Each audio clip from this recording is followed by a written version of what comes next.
What is going on, Herd? Welcome back to another Black Sheep TV production. Today we continue our Does It Drift video series, where we purchase vehicles in-game, build those cars up to drift spec, and then test those cars rigorously to see if they have the ability to be drift cars. And in spirit of the next Black Sheep Drift event, we have another head-to-head action!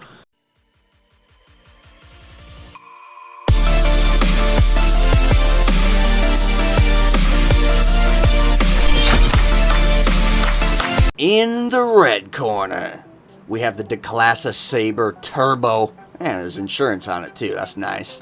And in the blue corner, 3 bicycles. And in the blue corner, the Declasse Stallion. So this is the battle of the Declasses, apparently. Which Declasse muscle car is the better drift car? We find out today in this episode of Does It Drift?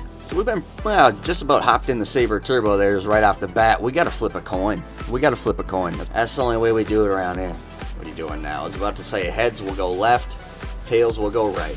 Tails, we go right. I guess my instinct was just with me there. So we're going with the Declasse Saber Turbo. Yeah, I'm gonna switch it up.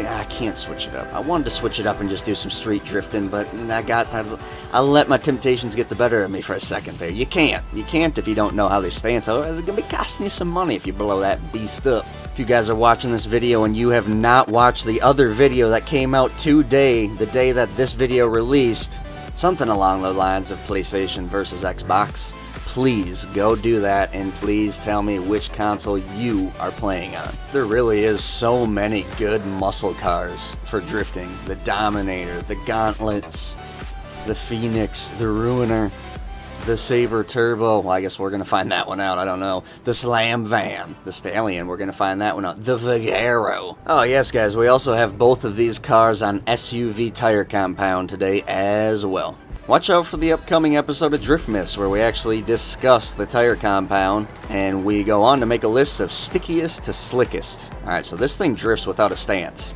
I did not make it a GTA race, though. If you guys don't know how to get out of your vehicle in these races by now, just set the race type to GTA in the settings, and I'll show you how to do that right now. This Does It Drift, damn it. We should be doing this. Not much ammunition there, either. Oh my god, I genuinely jumped from that one. Damn it! I expected this one to stance. I literally jumped. Alright, so let's see if the front stance is normal then. Rear does not stance normal. Front stanced up normal. Rear, we're gonna go all the way in the rear here. That's okay. Alright, seriously. Grab your gun. Idiot. What are you doing? Just stanced up. Let's see if you can shoot it in the panel. Oh! Don't shoot it in the panel. That's what we do on Black Sheep TV. We show you what not to do. Yep. I think we're good. I think we're stanced up. Ready and rocking to go. Let's see what the Declasse Saber Turbo has to offer, shall we?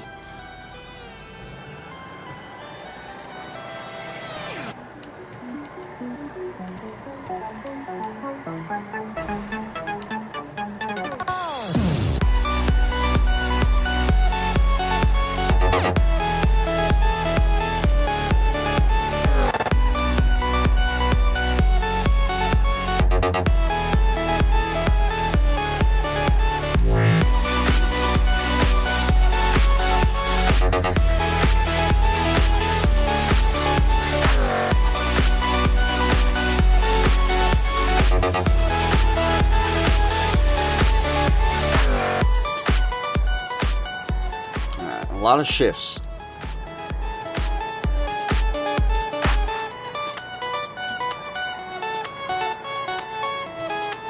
And if you rely on the body momentum to make sure that you don't shift, it catches gear and kind of does that boggy thing, that where it's, you know, maxed out in RPMs, bouncing off the rev limiter, but then it like bogs down to a lower RPM to catch itself again.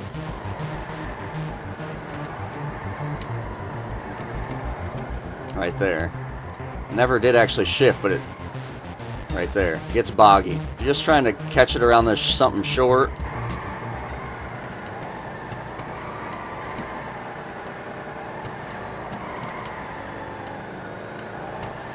that was just no e-brake there for like 3 spins, 3 circles around that. She's a little grippy. She's a little grippy, guys.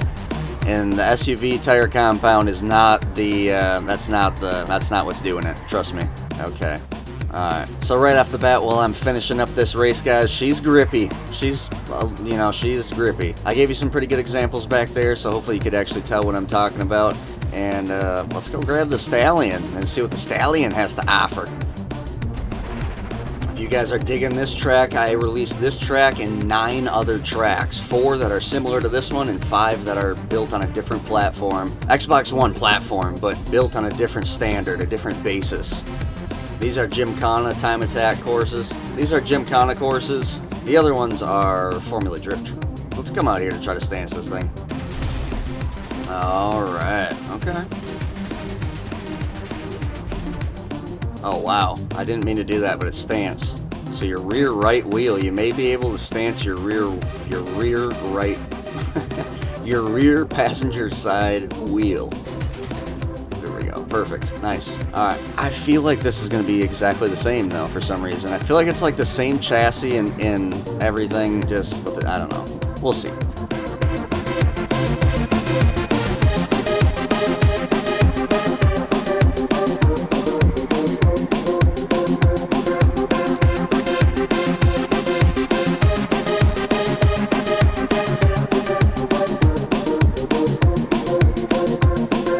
Gets that same boggy thing, but it's it takes a little more. I'll get it back in the bog.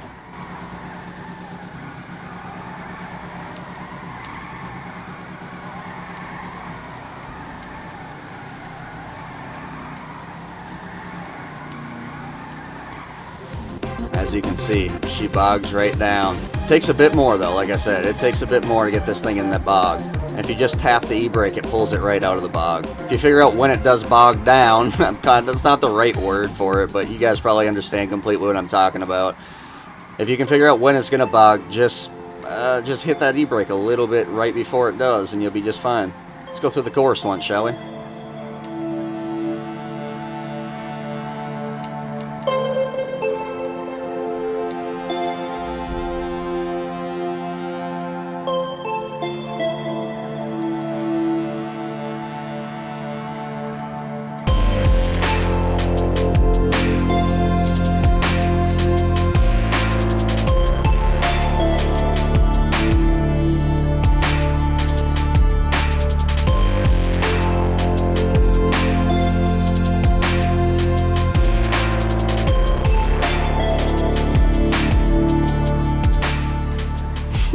But she drifts, I wouldn't say way better than the Saber Turbo, but she drifts better, noticeably better. Let's get these things back in the garage. Let's fix the damage that we put into them, and let's talk about these things. Get them a little grade, get them a little number to go with their stats, shall we? And there you have examples of both vehicles, guys, set up equivalently, so it's not like one's getting the benefit of the doubt over the other, or one's getting the edge over the other. Get off the phone, agent. So we started testing the Saber Turbo. It'll be the first to get a grade. So let's start off with the cop. I am not seeing the Saber Turbo. I'm not seeing this in Southern San Andreas Super Autos. We're going to say, like, pick it up off the street, guys. So you're picking this thing up off the street. It's cost, we're putting it at so let's just put this thing at 100K. all right, so it's a $100,000 drift car.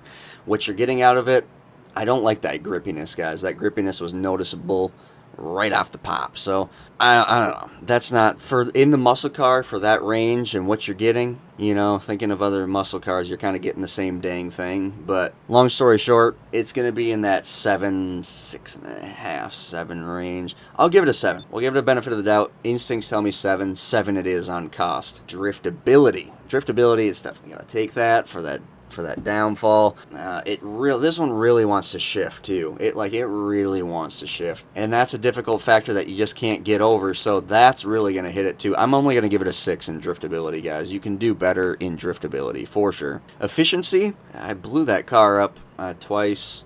It has to be drifted one specific way. Once you figure out that way, it's good to go. But once you do get it stanced, it's not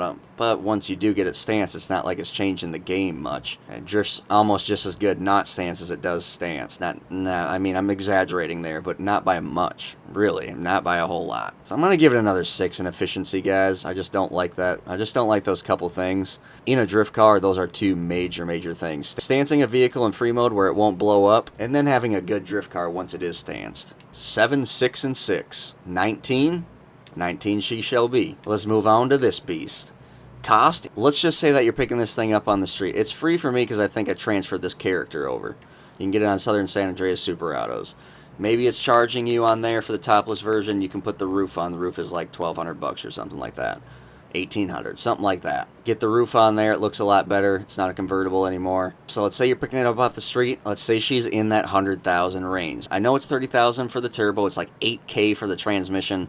I can't remember how much it was for the engine. Long story short, you're getting more out of this vehicle for the same price. So the cost, I'm going to give it a 7.5. It's not like it's a substantial.